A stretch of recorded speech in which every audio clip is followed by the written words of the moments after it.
جديد. اهلا بكم مشاهدينا الكرام، ما زلنا مستمرين بحلقتنا لهذا اليوم من برنامج يوم جديد. معنا الان ضيفه هي الفنانه ضحى محمد منير. راح نتكلم عن فن استخدام القماش في الرسم وتشكيل الاشكال الفنيه. اهلا ومرحبا بك، صباح الخير. اهلا بك، صباح الخير. بدايه ممكن انه نتكلم عن الان ما يحيط من قطع جميله، كيف التقطت هذه الفكره استخدام القماش بالرسم وبتشكيل هذه الاشكال الجميله؟ طبعا هاي الطريقة ما بدت يعني رأسا بهذه الصورة، بدت بالتدريج. بدت من مبادئ خياطة، بديت يعني انجذب للخياطة وتجميع قصاصات القماش نعم. او استخدام بقايا القماش مثلا او ملابس يعني قيمة، مرات ما نذبها نعم. نبقيها نحافظ على، يعني احب خامة القماش. وتعرف السوق مليان بالبضائع الاستهلاك الرخيص، بديت احس انه لا، انا اريد اسوي اشياء في أي سنة مميزه. هذه؟ يعني بالتسعينات، بدايه نعم. التسعينات. فبديت اتجه انه خياطه ملابس للاولاد.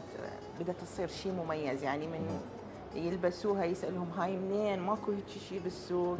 أيضا كنت تضيفين عليها يعني جمالية اي وشكل طبعا. أشكال غريبة، يعني غير المألوف والسائد. طبعا اشياء مألوفه للحياه الاعتياديه، واشياء لا، يعني مثلا اذا دا يشاركون بحفله او عندنا فد مناسبه معينه، او مرات تصير نشاطات بالروضه كازياء تنكريه وما ازياء تنكريه وهيك شيء. بدت من هاي، وبعدين بديت لا اتجه للاشياء اللي مثلا مفروشات للبيت، الشراشف، الكوشات. يعني هاي بديت اسويها ببيتي. والموضوع بعدين بدا لا، انه بالتنزيل تشكيل فد شكل معين او فد نمط، يعني نمط معين على القماش. يعني كانما صار انه انطي للقماش الساده، انطي له فد صوره. مرات يبين هو قماش ساده، يبين عندك مساحه، هو كانما هو قماش مشغول جاهز. بس هو لا، كله يعني صناعه يعني يدويه. نطلع بصمات قديمه احور بيها، او فد افكار معينه مثلا، طيب وتكمل أنت شغله. أصلا عندك ميول للرسم من عمر مبكر يعني؟ لا مو رسم، ماكو أنا مو رسم. رسامة. بس يعني أتذوق الرسم. تخططين مثلا؟ ممكن أسوي فد تخطيطات للأفكار، أسوي فد سكتش بسيط إنه إيش راح أسوي. أنت اختصاصك العلمي شنو؟ أنا اختصاصي دارسة إدارة. إدارة. إدارة. إذا اختصاص ما له علاقة لا لا، ما بالعلم. لا علاقة بالعلم. ممكن أنه قبل أيام كان معنا عميد كلية الفنون في جامعة الموصل، وأيضا تكلمنا عن كون كثير من الفنانين مو خريجين كليات فنون جميلة أو مدارسين الفن صحيح، مو شرط. بشكل الأكاديمي، لكنهم يمتلكون الموهبة. صحيح. أنت تميلين إلى أنه الفنان ما يتحدى الدراسة، ما ممكن إلا يكون مختص حتى يكون فنان؟ لا طبعا، هو اذا عنده موهبه وياها دراسه هذا يعني يكون فد أفضل. شيء رائع.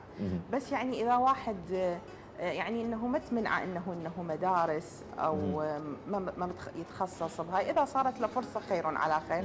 بس اذا مرات انت من تبدي بشغله، الممارسه هي كانما تصير اقوى من الدراسه. يعني انا اتخيل هذا، مثلا انا ما دارسه مثلا الوان او فد شيء، بس عيني تشوف مثلا هذا يرهم، هذا ما يرهم، هذا شنو يطلع التكستشر مال القماش اللي استخدمه، ممكن ينطيني فلان يعني فد معنى معين اذا استخدم هيك. طيب، لكن بنفس الوقت اهتميتي بأن يكون هناك ممكن تأطير لهذه الموهبة لهذا النشاط اللي عندك، بأنه مثلا تقرين مواد تخص هذا النوع من الفن أو الفن بشكل عام؟ طبعا حتى طبعا، يعني يعني هسه ما شاء يمكن. الله الانترنت متوفر، وما ماكو واحد ما عنده انترنت.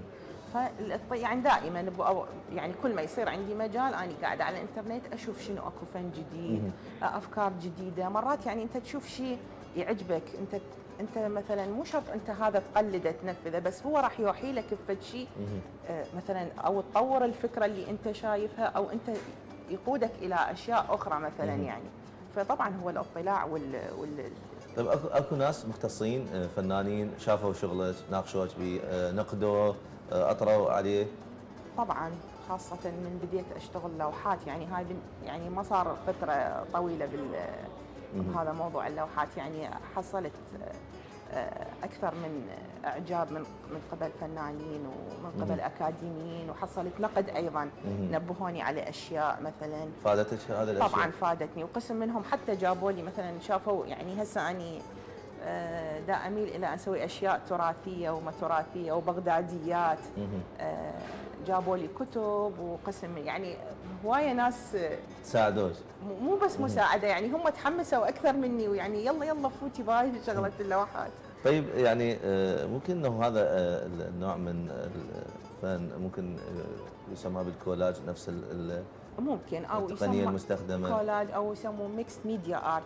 يعني تستخدم انه انت اللي تصنع فد شغله معينه، كتكون لوحه او كتكون اي شغله فنيه، انت تستعمل اكثر من شيء. مثلا تستعمل نحاس، تستعمل قماش، تدخل خرز، تدخل صباغه القماش، ممكن يعني انت تستخدم انت حبال. اخذتينا لهذا الموضوع عن نوع القماش اللي تستخدميه، يعني متشابه ام تختارين لكل عمل ما يلائمه نوع القماش اللي يكون بذهنك؟ هي حسب، اذا اني مقرره اسوي شغله معينه، يعني مثلا انا مقرره اسوي مثلا مفرش، فاني لازم افكر هذا المفرش يعني باكر عقبه وراه غسل، راح يتوسخ، لازم اختار له خامايه تتحمل. طيب. ولازم مثلا يلائم يعني المكان اللي راح ينحط به، مثلا انه استخدمه يحتاج مثلا الديكور او الالوان شي لماع او شي مات.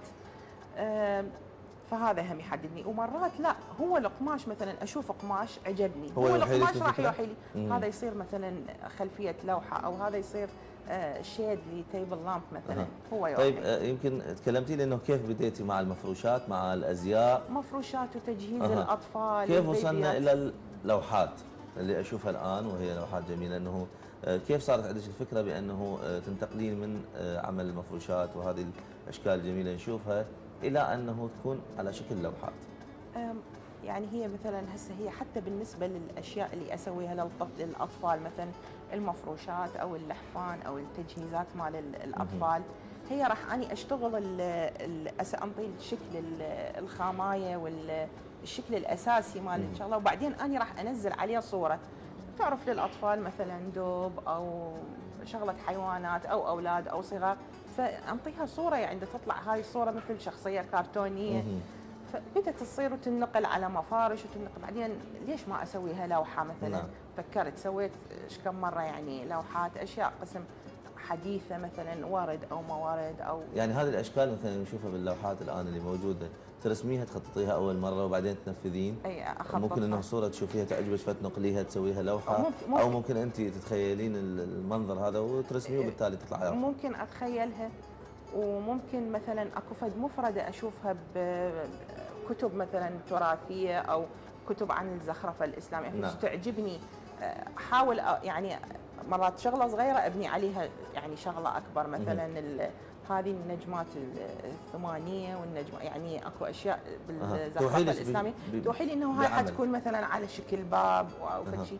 انفذ العمل بالقماش، وبعدين ورا ما يتنفذ العمل بالقماش ابدي ادخل المواد، مثلا نحاس، خرز، اكو الوان مال تحديد مال قماش، مثلا انطي فد رتوش، او بالغرزه نفسها غرزه يعني بالخيط والابره اقدر انطي مثلا تفاصيل كانما تضليل كانما. طيب المشغل اللي تعملين به كل هذه القطع هو مثلا عندك مكان محل او مشغل غرفة ولا مخصصة بالبيت؟ بالبيت. اي غرفة مخصصة بالبيت.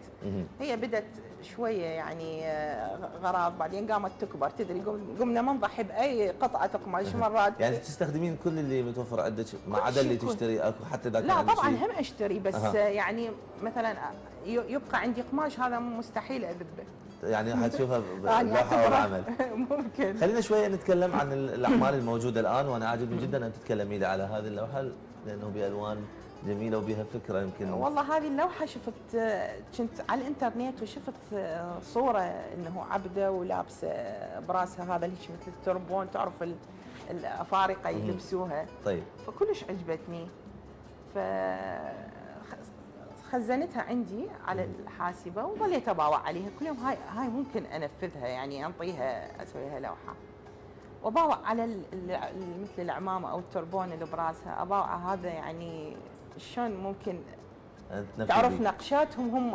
هاي النقشات الافريقيه من اقدر اجيبها؟ نعم. فهيك هاي تشبه اربطه يعني. فسطينا على كم رباط من الاربطه العائله، اللي عنده رباط قديم، اللي ما ادري هذا في اربطه العائله يمكن. لا اكو، بس هاي قديمه مال السبعينات تجي عريضه يمكن فادك هذه النقشات الالوان مختلفه. تجي عريضه فسويناها فطلعت صدق وكانت بهذا الشكل. كانت بهذا الشكل. والنوع القماش اللي استخدمتيه الاخر يعني غير الاربطه؟ هذا القماش اكو نوع اللي يشبه الجنفاص. انا هاي الخامايه كلش احبها. انا اشوف انه مستخدمه ايضا دائما يعني، حتى بالمفروشات هم استخدمه. وبعدين ممكن تطلب لون معين؟ ممكن ينصبغ، واكو هو اصلا يعني هو هنا ما متوفر، بس اجيبه يعني من الخارج. من الخارج. شنو نوع الصبغ هذا؟ أنا إذا أصبغ القماش بألوان هي خاصة مال صباغة أقمشة. لأن أكو أشياء مرات حتى لو ألقي اللون اللي أنا أريده، بس مثلا ما ألقي التظليل اللي أنا أريده، أو مثلا عندي شكل دائري يعني أريده يكون التظليل من الخارج للداخل، فأضطر أني أصبغ، أنطي اللون وأخفف. أنا أشوف أنه الأشكال جميلة، ويمكن أشوف اللوحة الأخرى أيضا مستخدمة نفس الأسلوب. يمكن هذه اللوحة اي نفس همينه نفس الخامايه. طبعا الجنفاص هم اكو انواع، اكو الحياكه مالته تكون يعني كلش ضابه، شلون نقول مسبوك ثبت، واكو لا راخي، واكو يعني الوان هم تجي بيه عده، فحسب الشغله اللي يعني استخدمها اختار الخامايه. وايضا اكو مثلا تكون هذه الاشكال يمكن نستخدمها زهور صناعيه. اي صحيح، زهور صناعيه تنسيقه سويت، وبقى عندي من الورد. شلون كانت الفكره هنا؟ تنسيقه سويت مال ورد، وبقى عندي من الورد ومن الاغصان، وما حبيت اذبها. يعني هنا يمكن هذا توحين لكل ربات المنازل او السيدات اللي عندهم وقت فراغ، اذا كان اكو وقت فراغ. هو لازم يصير وقت فراغ. هو يعني ماكو واحد بلا وقت فراغ. ممكن انه اغلب السيدات يقولون ما عندنا وقت فراغ متين احنا بالاطفال. يمكن وانا طبعا هذا ايضا سؤالي لحضرتك، انه كيف ممكن تنظمين وقتك بين هذا العمل يحتاج الى جهد والى صفاء ذهن، صحيح، وبين المنزل واجباته. صحيح. هو شوف، انت تريد وقت فراغ انت حتخلقه. ليش؟ لان انت عندك شغله معينه تريد تسويها. تنظيم الوقت اذا انت يعني تدبر لي انا يعني شغله انا عاجبني اسوي، فما اتحجج اقول ما عندي وقت ولا لا. ارتب وقتي، حتى لو ساعه باليوم احرك ايدي اسوي لي فد شغله يدويه، بنتي تقعد يمي تباوعني، شغله اخليها بالبيت افتخر اقول هاي انا مسويتها. هاي يعني فد شيء كلش حلو. اتمنى كل واحده. وايضا يستثمرون المواد اللي موجوده عندهم بالبيت. كل يعني اي شيء موجود بالبيت ممكن، خصوصا ممكن الملابس اللي تكون قديمه احيانا نكون عندنا صحيح بالبيت. ببيوتنا دائما اكو كثير من القطع الزايده ونحتار وين نوديها، خصوصا انه ما نقدر نساعد بها مثلا فقير، او مثلا يكون بها تلف في مكان ما.